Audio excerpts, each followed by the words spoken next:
did. Oh, hey, we're good. We are. Welcome back to Talking Shop. We are here. This is the Epistle Edition, and we are taking a look at Hebrews chapter 5, verses 1 to 10. Don't ask us who wrote this. We don't know. No one does. No one.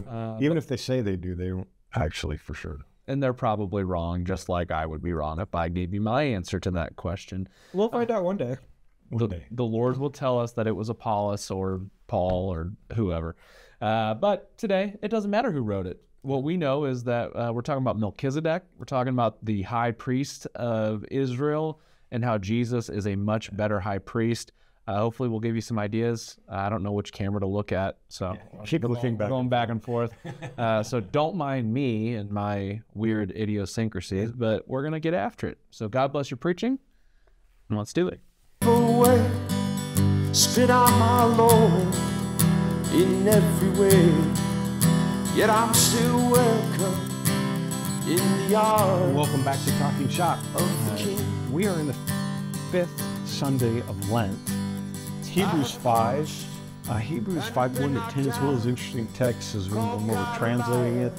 To do what it does in English, it looks very different than what it does in the Greek. I mean, they say the same thing, but it takes a whole lot more words to do in the English what the Greek does, especially in this text. Well, all throughout Hebrews, if you're familiar with Hebrews at all, it takes a lot more English words than it does in Hebrew to do it. This is, again, a great example of this. This is about the high priest stuff. Let's just kind of chunk through it a little bit, and then we'll talk about how you guys think we should preach it. Yeah. Because it's kind of a hard one to preach unless you connect it to other stuff. I mean, you're going to have to connect it. Right.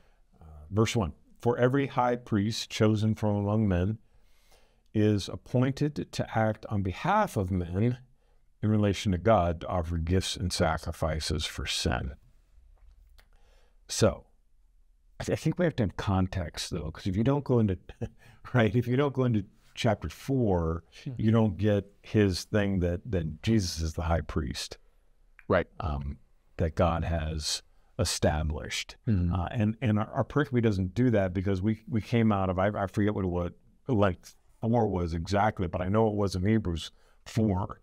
Right, and so Ephesians 2. Yeah, Ephesians 2. Right. And so you've got to bring your people along. That Christ comes as the high priest. Christ comes as Israel reduced to one. I did the word. I think it was humble, wasn't it? Yep, we said that. Good old Horace.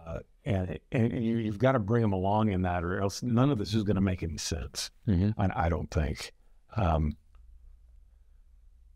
Yes. With verse 16, right, of chapter 4, let us then with confidence draw near to the throne of grace that we may receive mercy and find grace to help in time of need, because Christ is our high priest. Exactly, yeah. Verse 14 is, since we have a great high priest, right, who's passed through the heavens, Jesus, the Son of God, let's hold fast to our confession. Right. So I think if we're going to preach this, right, first you've got to give it some context. Christ is high priest. And then some history, right? All right. When this was written, what would they have known about the high priesthood, right? What was their context? The high priest was the only guy that could offer the atoning sacrifice on Yom Kippur, on the Day of Atonement. Right. So he was the one that entered into the presence of God, into the most holy place. And what's that word that we hate in Romans, because no one ever knows what it means. Propitiation, right? He does the propitiation. You're propitiating. Yeah. What is that? It is. It is now. So he sprinkles the blood onto the mercy seat, which is essentially what Jesus has done. Right. Not essentially, it is what Jesus has done. Jesus did. Yeah, I guess. So you've got to bring that imagery in, though, I think, somehow, or at least talk about it. Yeah, there's a whole lot of Old Testament context packed into Hebrews. Right. And especially this, right? These 10 verses. Right. If you don't know the Old Testament, all of this is just like, what? Yeah. Right. Especially that your modern American hearer isn't going to understand. Right. But, right. I mean, the flip side of that is that we ultimately understand all of this Old Testament context through Jesus.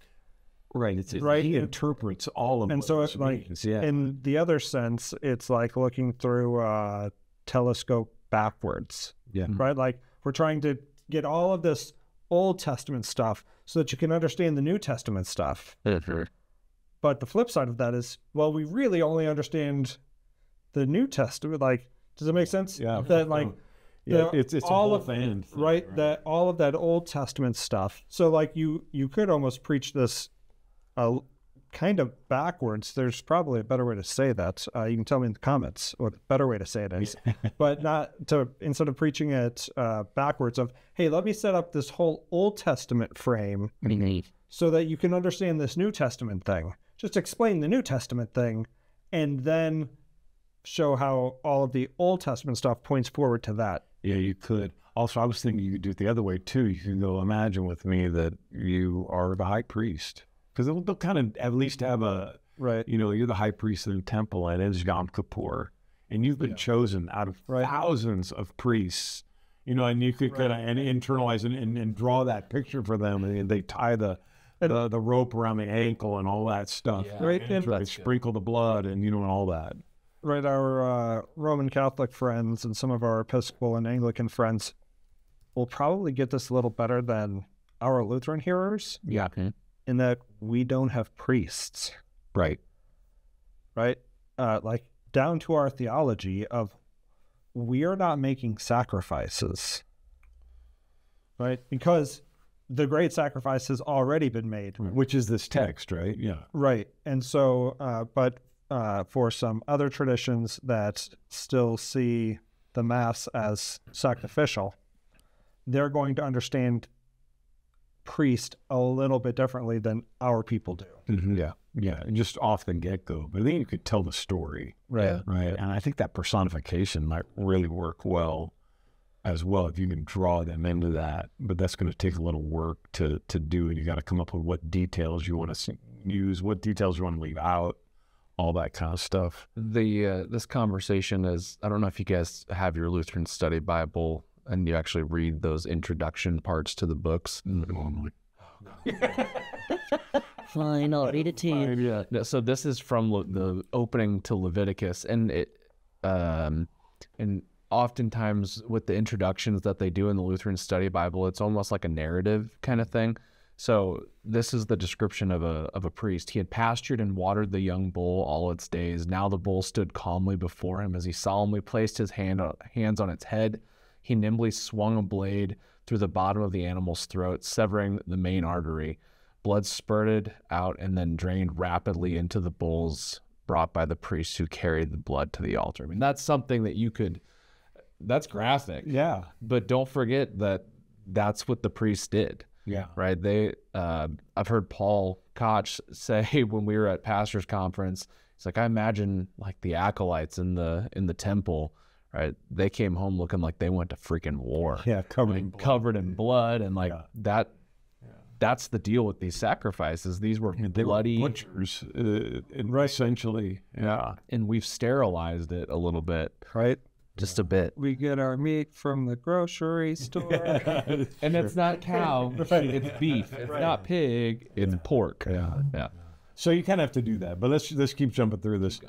Verse 2, he can deal gently. So we're talking about those high priests again. He can deal gently with the ignorant and the wayward because he himself is ignorant and wayward in his own ways, right? He's beset with weakness. Yeah.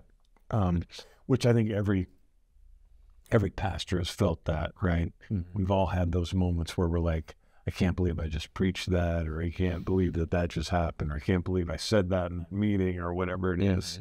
We're all beset with our own weaknesses.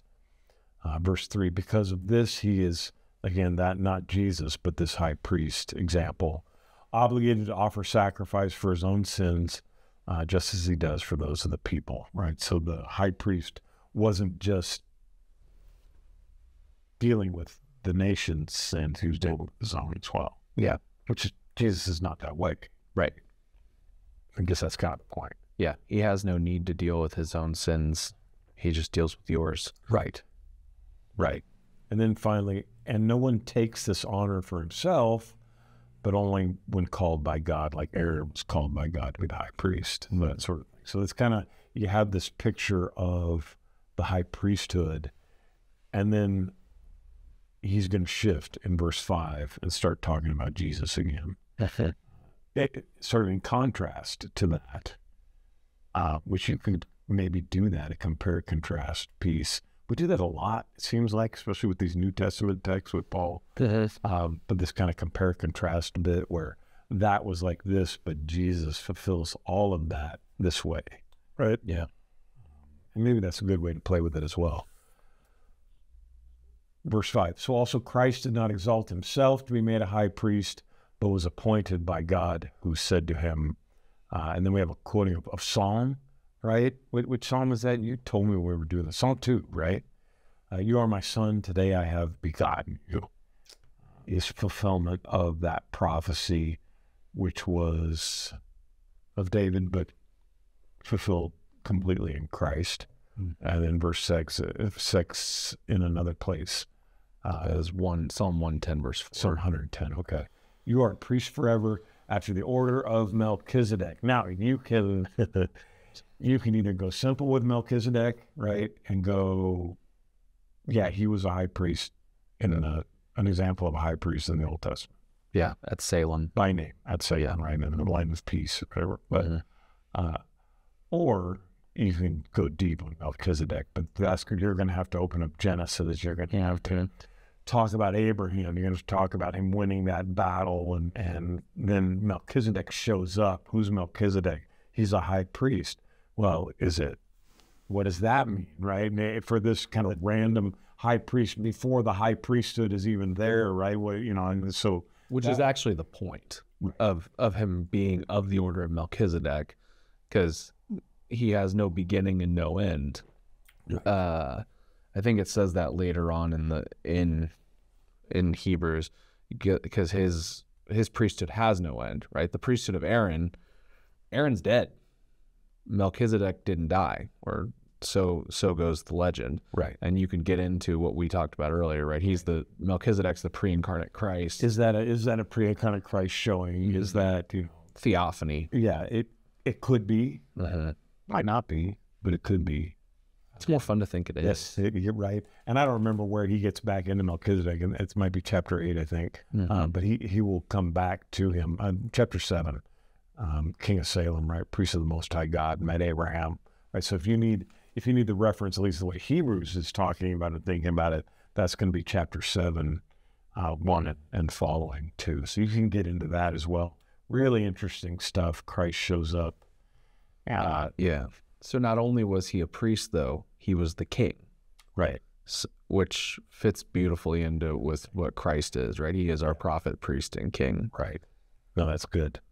That'll play, right? I mean, you can preach that one.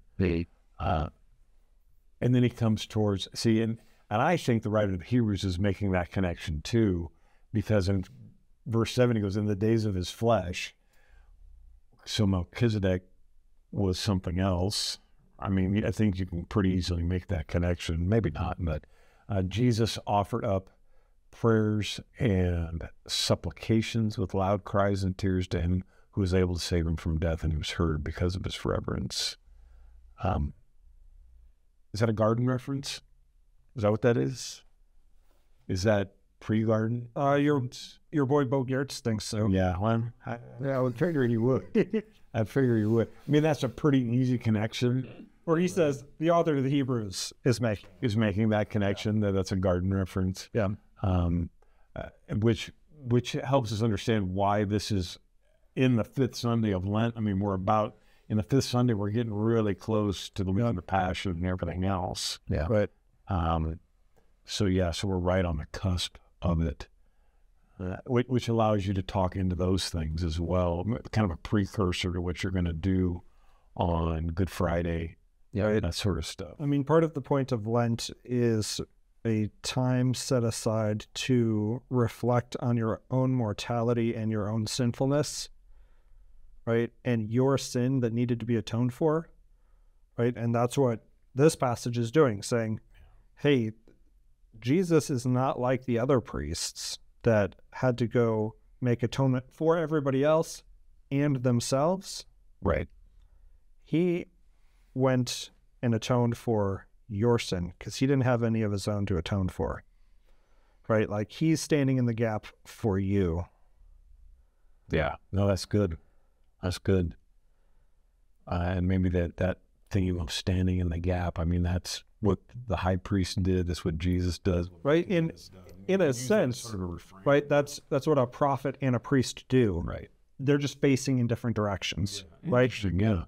Right? A prophet is kind of like our job, where we stand in the place of the mouthpiece of God, right? Like we are proclaiming the word to the people, Right. right? Like, or if you had a halfway decent worship class in undergrad or seminary, the odds are, they are what they are. Sacrificial or sacramental, right? Which way is the pastor facing during different parts of the service? One is prophetic and one is priesthood type stuff. Right. That's and cool. so Jesus is doing both of those, right? He is the prophet, he is the priest, and he's the king.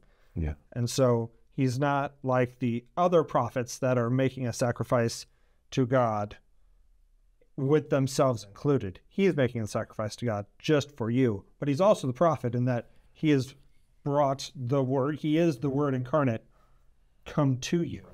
Yeah, and I don't know if I would put that bit in sermon, you know what I mean? I mean, that's really good Bible study stuff, right? That's really good. Like, people are like, why do you face one way than the other? Does anybody know why I face one way? Like, there's a reason we do this. It's not just me not knowing which way to stand, that kind of thing, which I think some people at some point think so. Yeah. Right? Or if you go to any other performance sort of thing, you turn your back to the audience because it's drama, right? Right? Yeah, drama rules. But we're not exactly performing. No. So, I mean, there is a performance. We are still a poor excuse for a performance. Yeah, we're terrible performers. Verse 8, that's good. I like that. Verse 8, although he was a son, Jesus, right, he learned obedience through what he suffered. And this goes to that whole argument of we all serve someone. We are all subservient to something. Even Jesus, right, is subservient to the Father. Submission is something that we were built for as human beings. So Corinthians says, wives submit to your husbands, so husbands submit to Christ, and then Christ submits to the Father. That kind of thing. right? We're all under authority and we're all slaves to something. Right. Right? And I think that's a good chunk of my job, probably all pastors' job, is to say, hey, you're being a slave to that thing. Right. Yep. And proclaiming you are actually free from that thing. Yeah. It's so funny.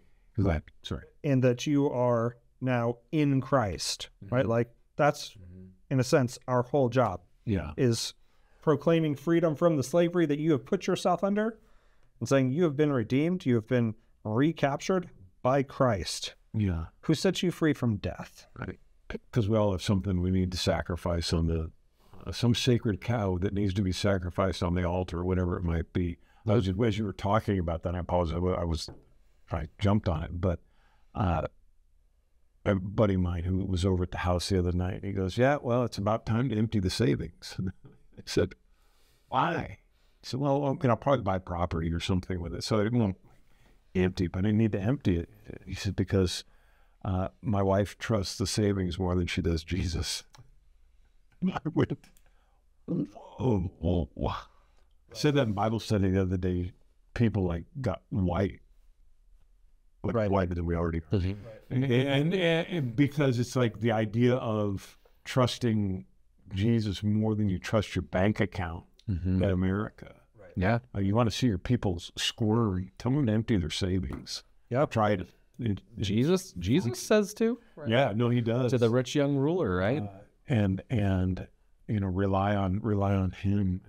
But it was funny because my buddy was serious. He's like, we do periodically have to do this. Because, and he used we, but he was talking about his wife. We get to a point where we feel safe because we have a bunch of money in the savings account. Yeah. Right. And this is the exact opposite of that. Right. Yeah, liquidating property is not as easy as clicking transfer on your bank. Right. Exactly. There was a couple of years ago, homeless guy that he would come to Boulder City seasonally. And so we see Seasonal homeless. You right. have those Well, too. he referred to himself as a traveler. Oh, he's a traveler. So Right. Also, hobo works. Right. And so like we would see him the same time of year, a couple years in a row. Right. And Is he riding on the train? If that guys are riding on like legit carpetbaggers, they ride in on the Right, train, they hang out right. in Kingman for a while, and then they keep going. And so life. talking to him, he was raised LCMS Lutheran. And I was like, so how do you eat? Like, he was like, you'd be amazed the food that gets thrown away. And like, I'm not stressed about where my next meal is going to come from because God's going to provide it for me. Wow. And I'm like, this homeless guy has more faith that God's going to provide for him and take care of him than any of my members. It reminds me of Jack Reacher, right? That character who just wanders around with one pair of clothes and he rides buses and stuff like that. That's what he has. Yeah. He's not a God provides guy, but it's the same sort of deal. Yeah. If he needs it, he can get it himself. He'll find it. Yeah. The source of eternal salvation, all who obey him, all who obey Jesus. Verse 10, being designated by God a high priest after the order of Melchizedek. So this high priestly chosen order, the mysterious Melchizedek thing, which again, chapter 7 gives you more into that of Hebrews. But yeah, I mean, it's a great text. I think you have to couch it in a lot of ways, but it gives you a ton of stuff to preach. Yeah. I think I'm going to go with the prophet, priest, king bit and what those guys' jobs are and how Jesus fulfills all of them. All at once. Right. Yeah, and that's a great way to go. You could just go with the high priest idea in and of itself, right? Everything is lesser to Christ. Christ is the high priest, and here's what it looks like in his priesthood. Yeah, as he takes care of all the stuff that we make gods out of because he never did. Right. Yeah, good. All of the things that we put our trust in, right? Our savings accounts become our gods. Right. I was trying to explain that. So it would become our safety net. Right. Right. Like I've had to explain that a couple times to my congregation that ministry in the suburbs is very different than other neighborhoods, right? Yeah. Especially Boulder City, a little higher economic strata. Sure. Saying, well, certainly more than Kingman. Right. Like here, we all have the same sins, right? Yeah. But in a higher economic strata, we're able to put up the white picket fence. We're able to hide those things a little bit more. Behind the fence. Right? In other neighborhoods, they don't have the economic means to hide the same sins that you guys are struggling with. It's a whole lot harder to hide. And so the sin is a whole lot more apparent, right? Which in some ways makes our job as pastors harder when people don't want to acknowledge or admit their own sinfulness because they want to appear like they have it all together. Everything's hunky-dory. Everything's great and grand. It's like, no, I know that you struggle with sin. Yeah. You don't want to admit it, but I'm here to tell you. Yeah. You know how I know? Because I struggle with sin too. Yeah, right. Yeah. There it is, right? That's from verse 2, right? We all struggle with sin. By the way, not that there's anything wrong with having a savings account. I just want to say that, or having money, or being a good steward is great. Yeah, that's fantastic. Don't just go and cash everything out, because of this. But if you do, stjohnbullhead.church/give. I'm just kidding. 10%, right? Yeah. But it's just this idea of what are you trusting in, and maybe having that exam, a little bit of self-awareness of. Kind of like when people say that you can look at somebody's checkbook or their calendar and see what their gods are. The old checkbook test. You can see what they actually see what their price is. Yeah. Right? That's right. You spend 3 hours a day watching Fox News and about 45 seconds reading your portal's prayer. Who are you actually being discipled by? Right? It's a great question. What is actually your priority? Or Fox News is on all day. Yes. never gets shut off. Like not even at night. It's just I've background been noise. to those places, talk to those people, right? That it's like no TV stays on all the time. Shut it off. Yeah. Yeah. Good. Lots of stuff to preach on this one. Like, subscribe, and God bless your preaching on this Hebrews 5.